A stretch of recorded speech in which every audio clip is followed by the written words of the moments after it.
I'm very, very happy to be here today on the IAA Mobility 2023. And Sarah got you going a little bit, right, with raising your hands. And I want to do the same with you because I want to start my presentation with a little question. So my question is, who of you remembers their first car? Wow. This is exactly what I expected. I would say 80% of the audience remember their first car, and yes, I do too. And that's basically what it looked like. So it was a Volkswagen Käfer, nice blue color. I bought it from a friend. Windshield wiper mostly worked when it wasn't raining. Heating didn't work in the winter, and it didn't start all the time. But I just loved this car, and I also loved the following cars in my life. And I think we all love cars, right? And you can also see this on our platform. So if you look at our platform across Facebook and Instagram, 1.3 billion adults worldwide have an interest in cars, but not only in cars, but also in the automotive industry in general. So, hey, we are out there, 1.3 billion, really great number. The love for cars, yes, and the love will stay. What's not going to stay is, of course, how we're going to interact with cars, how we're going to sell cars, how we're going to buy cars, and so on. We see a transformation happening. And this transformation is driven by technology.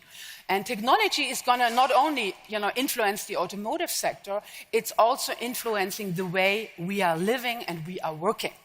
And that's why I'm here today. I'm going to take you on a little journey about this transformation. I'm going to talk about AI, artificial intelligence, and I'm going to talk about the metaverse and how we as Meta, we don't build it by ourselves only. This is sometimes a little bit confusing. We call ourselves Meta, but we don't own the metaverse. And I'm also going to talk about what is the chances about the metaverse, what is the chances we have together here in the automotive industry as marketer in terms of the AI, and what can we do in terms of harvesting the great potential here. So let's talk about AI. I've been on many panels lately, and there is this big hype about artificial intelligence. And when did it all start? You remember this? November? ChatGPT, right? Everybody was talking about AI because it came to the front end. And Google, Microsoft, all of us are talking what we're doing with AI, that we are long in AI already, and so on and so on. So some describing this basically as the utopia. Some of them describing this as a great opportunity for the human beings. I think, the answer and the reality is a little bit in the middle, but I have to say, for the automotive industry, it's a big market. So you can see here, 16.2 billion is the market for AI in the automotive industry by 2026. So, and we're here to help you really harvesting the market and help you as marketeers and as automotive, I would say, professionals to really harvest the market here with our AI technology. And now let's take a step back.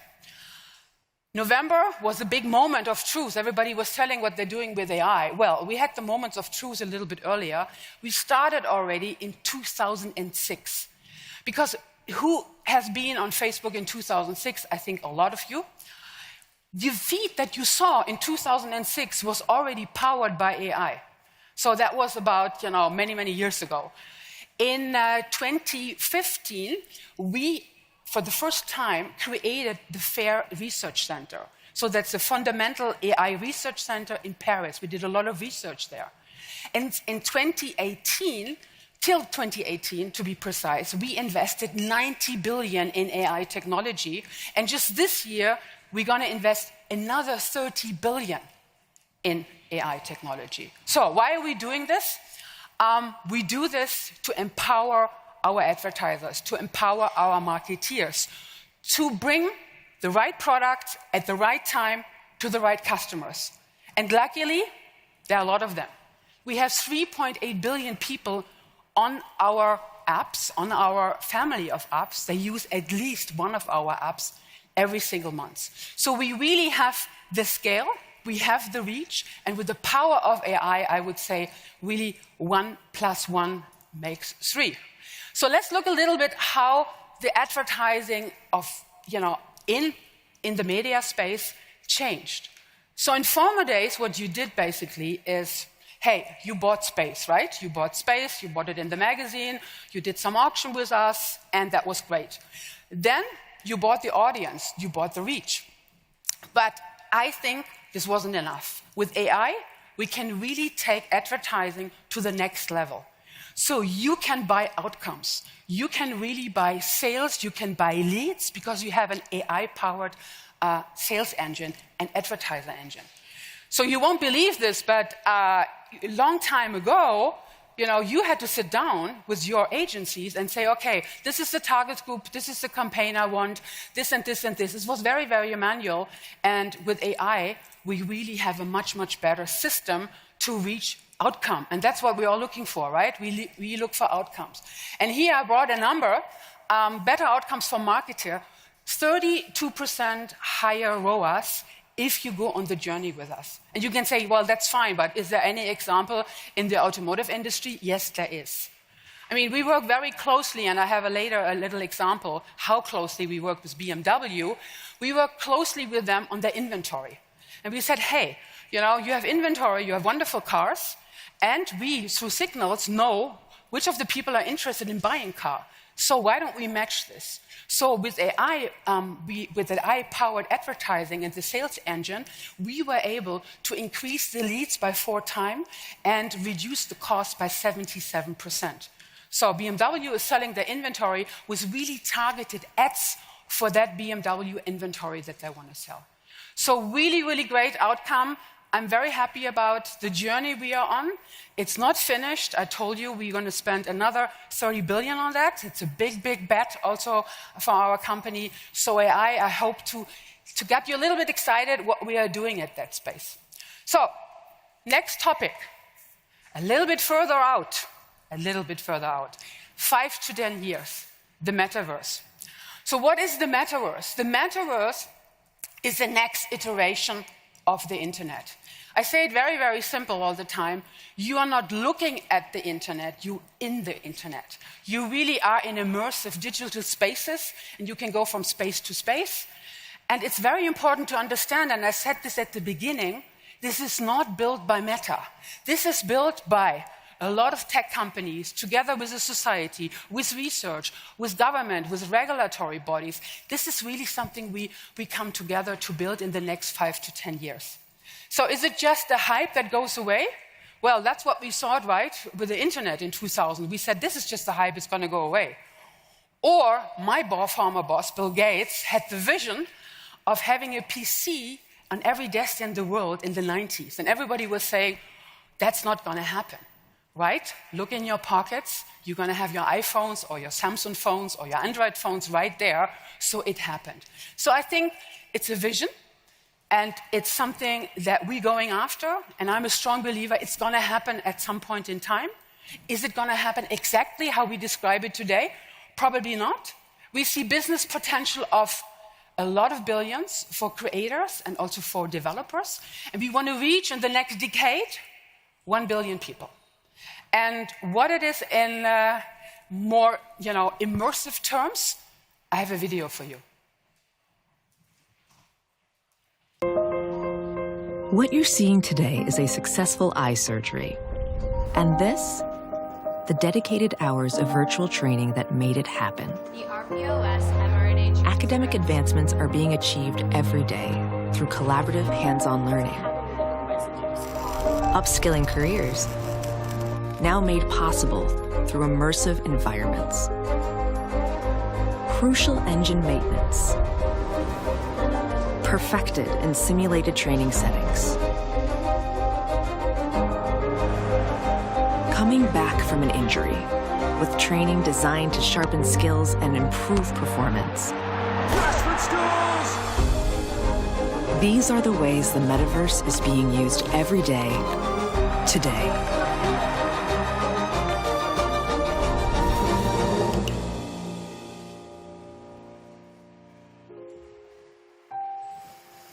Sometimes I think video can tell a better story than I'm telling you here on stage, so I'm happy that worked out.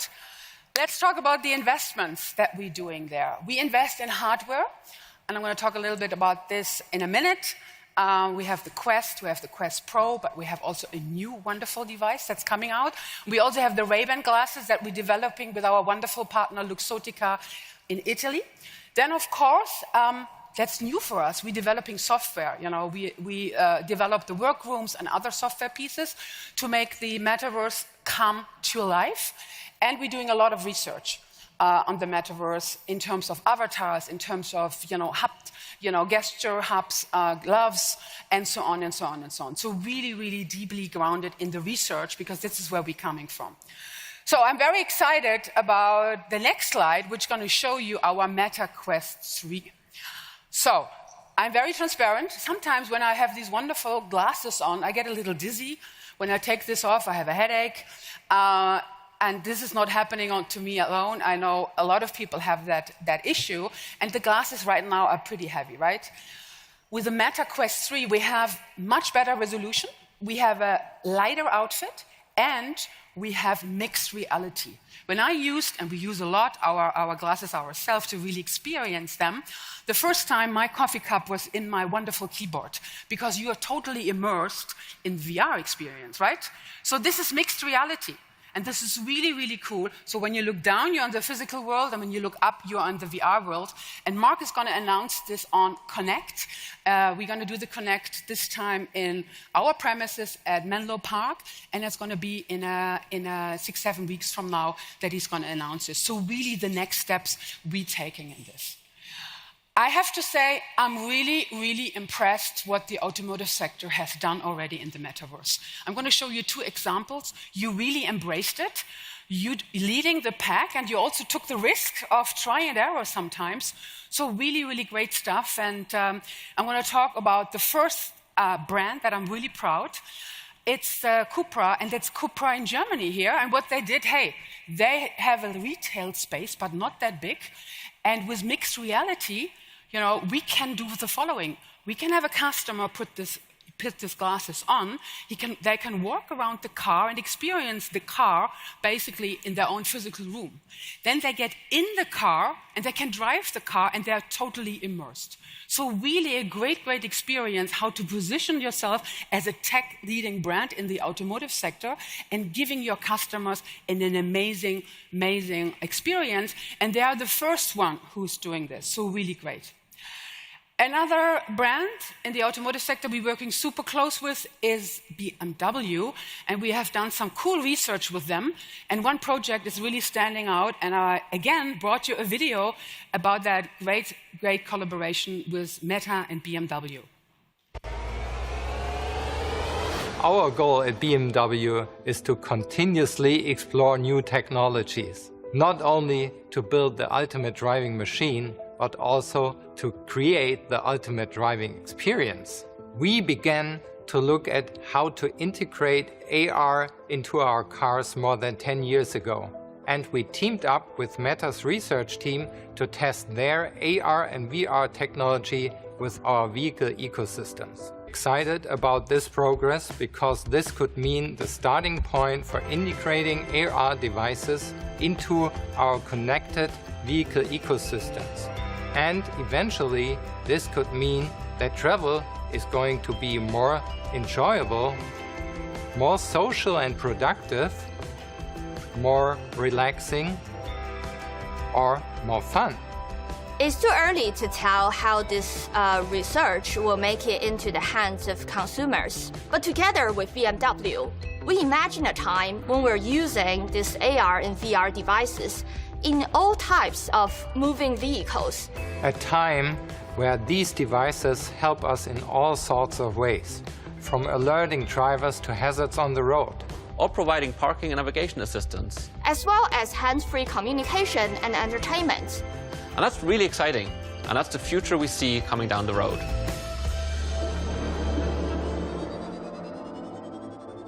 Might say, well, this is very far out, but I have to tell you the research and the partnership that we're doing with BMW, that's exactly what we need to drive this technology forward, to make it better and to really embrace, other companies to, embrace and show to the society what is possible with the metaverse.